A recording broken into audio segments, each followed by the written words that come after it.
Would you feel better about Tennessee if Nico comes out and plays well, if he were to play and play well, or would you feel better about Joe Milton and a close loss to Georgia? So far, 67% of the people say a close loss to Georgia would be better than Nico coming out and playing well in a Bulldog loss. And you'll notice, Caleb, by design, I didn't throw out if it was a close loss or not, because playing Nico or playing any freshman is going to come with some stumbles, and that could occur against Georgia. So might be a one-sided loss, might be close. But the question is, and I'll ask you, Nico playing well in a Bulldog loss or a close loss to Georgia with Joe, which would be the better sign for Tennessee's state of the program moving forward, Caleb? Well, I mean, if you present that to me, I don't think it's a question. I disagree with the audience. It's Nico playing well in a loss. I think it's very clearly Nico playing well in a loss, particularly against a team as good as Georgia. The question is Nico going to play well against Georgia if you throw him out there? Or will he just get wrecked on the first play? And so I just think that given that fact and given where you've ridden with all year, I think you roll the dice still with, well, not roll the dice, actually. I think you still play it safe with Joe and let him finish out this year. And so that's where I'm at with it, because we'll get to this later in the show. I want to save this, but like Joe, I think does give you a better chance on Saturday. I do believe that. I actually do too, but I would still play Nico in some shape, form, or fashion. Maybe not starting the game, but well, maybe Georgia will be blowing him out so much that you will see Nico in the game. Yeah, save mop-up duty for Gaston Moore at this point is my thoughts. The worst case scenario would be for Nico to go out there and get hurt in some sort of mop-up duty role that he's played all year, and that could happen. I mean, non-contact injuries happen all the time, so that would be the worst case scenario. But let's go to the message board, as some people have already weighed in. Travis, good morning to you. And that was a tough loss for Spencer. You're absolutely right. And Cody saying, I told you we'd lose to Mizzou without Haddon. Everybody loves Kamal Haddon now that he's hurt and out. Go ahead and hit that like and subscribe button for me. We want to bring more people in on the program. Carlos on Facebook saying go Vols. We appreciate that. So more comments, more likes, more subscribes. We greatly appreciate that. The channel and the show and the site continue to grow, and we thank you. So let's get to some topics de jour coming off the Missouri loss. As again, today's tough question: would you feel better about Tennessee's program if Joe Milton goes out and plays the entire game in a close loss against Georgia, or Nico Iamaleava plays well? How did I do in the pronunciation there, Caleb? Not great. It's Iamaleava. Iamaleava. I was just kidding. Iamaleava. So a couple of other questions. Let's ask the Vols state of the program after the Mizzou loss.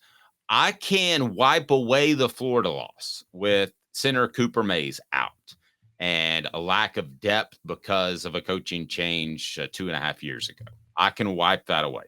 I can wipe away the Alabama loss because you only played poorly for a half, and Alabama is still one of the preeminent programs in college football, and you're facing the best coach of this generation. So I can wipe that one away too as understandable losses. I have a lot of trouble wiping away not only the Mizzou loss, but the way Tennessee lost to Mizzou. That was a very disconcerting showing on Saturday.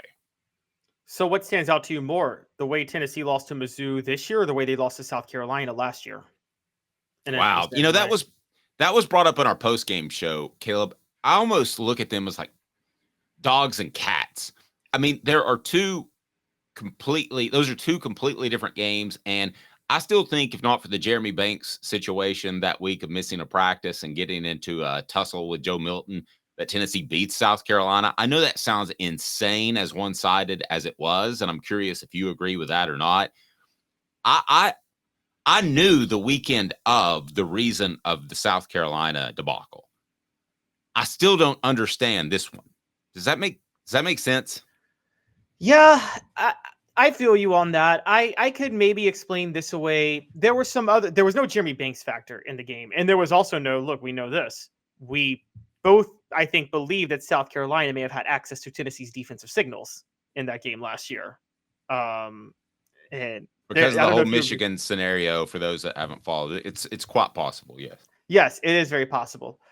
This one, I think what got me with this one that stood out the most was this is a little bit of panic time about the personnel of Tennessee after this year.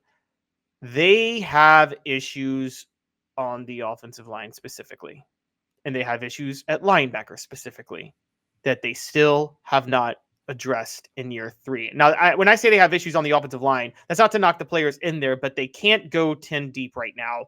They can't deal with injuries. They're still making basic mistakes. There were 3 drives, as I talked about on Saturday, killed because of holding penalties that shouldn't have been committed, 2 third and 2s that were stuffed. Tennessee just lost the battle in the trenches on offense. And then on defense, we're underrating, and I'll get to this in the blame pie, but like that Keenan Peely injury was devastating because they haven't found somebody to replace him. And we're going to talk about that. But before we get there, we got to say, Dave, how bad is your program when you needed a transfer linebacker that much as a whole, and you still haven't fixed that issue? And I think that because of that, there is concern. I don't necessarily hate all the play calling. I thought Saturday was Josh Heupel's worst game as a play caller. You thought it was Florida. I had no problem with Florida. I thought Saturday was his worst by far as a play caller. But I don't. I actually, yeah, I probably would go with Alabama. Are you talking about amongst the losses? Yeah, amongst the losses, I would go with Alabama as the worst as a play caller. I'll break. I'm still going to go with Missouri, but that's fair. I don't think it's panic time yet. I still say this. A generational quarterback can change everything, and this does go back to the Nico talk. I do think Tennessee has a generational quarterback of the future for next year.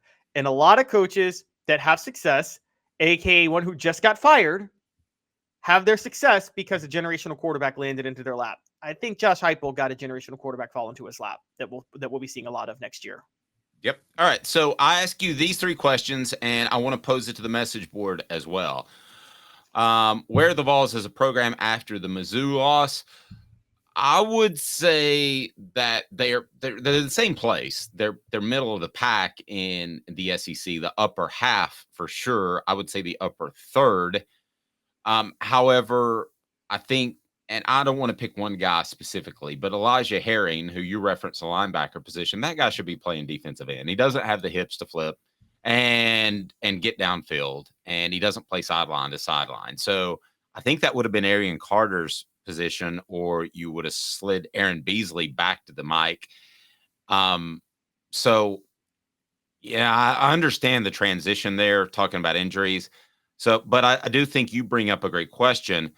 The Vols as a program after the Mizzou loss, and that is, does Tennessee have a talent gap from the older guys to the younger guys? And I think they do. Is it panic time? You also ask. I would ask Tennessee's fans that on our message board. I say no. I don't believe that is the case at all. But I do think it's fair to say, I'm not as sky high on Josh Heupel as I was this time a year ago headed into the South Carolina game. So all of those, let me pose those questions to the message board, but let me pose it to you, Caleb. What do you think? Yeah, I'm with you. I think I'm going to get to Heupel real quick too, because even though I questioned some play calling, we got to point this out, Dave, and I think it's time to bring this up. Heupel is not an in-game adjustments coach, and that the book is out on him on this. You know what his record is when trailing at halftime? Not good. 1-10 as a head coach. 1-10.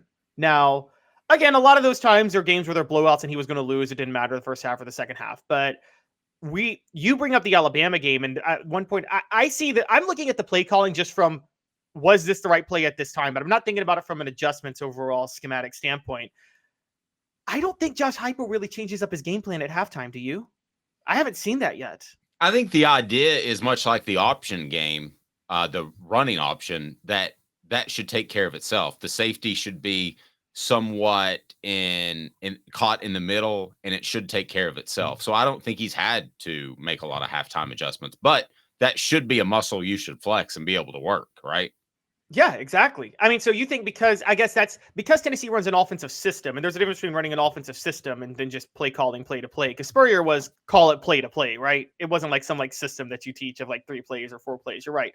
So I guess because you call it run a system, you're not necessarily going to change things up as much.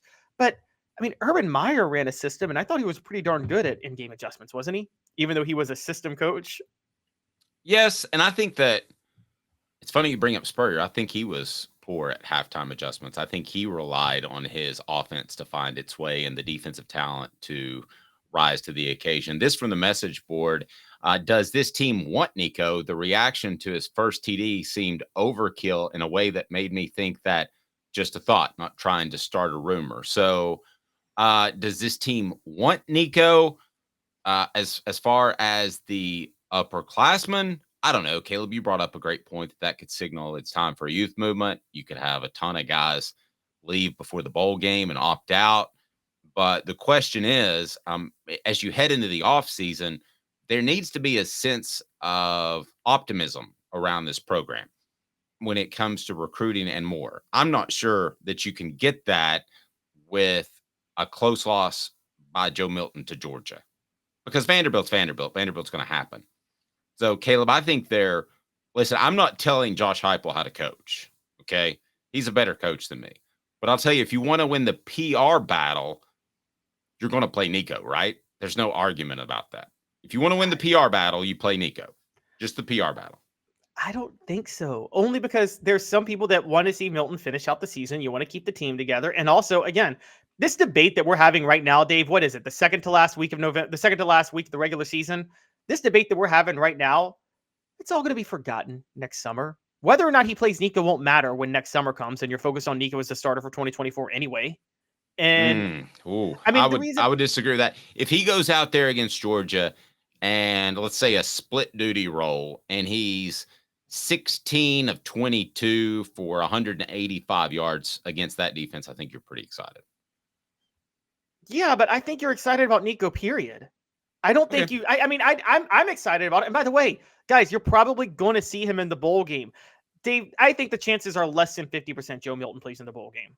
I don't know what you do, but I think it's less than 50%. And as a matter of fact, for everybody that complains about opt-outs, I like older guys opting out if I'm a fan of a team. I want my favorite team's players opting out of the bowl because they're going to the draft anyway. What good does a bowl have? All right, as good as his wins have been, his losses have definitely showed some major holes in his play calling. That on our message board talking about Josh Heupel. Smoky Mountain Red says, no panic here. We had lightning in a bottle last year that sent expectations to a crazy level with certain fans. This overall roster is still being built and getting better. Let me applaud. I agree with what Smoky Mountain. Yeah, I do agree with what Smoky Mountain Red said. I don't think that a hiccup like Saturday, which was a major hiccup. Don't get me wrong. I mean, you still had the SEC East to play for theoretically. We know that wouldn't have been a possibility later in the day, but that's a pretty major hiccup. Roto 22 saying the optimism is already here. We already have Nico and something to look forward to. Not seeing him play doesn't quite change that. That's exactly what Caleb says. And then Roto 22 says, play Joe.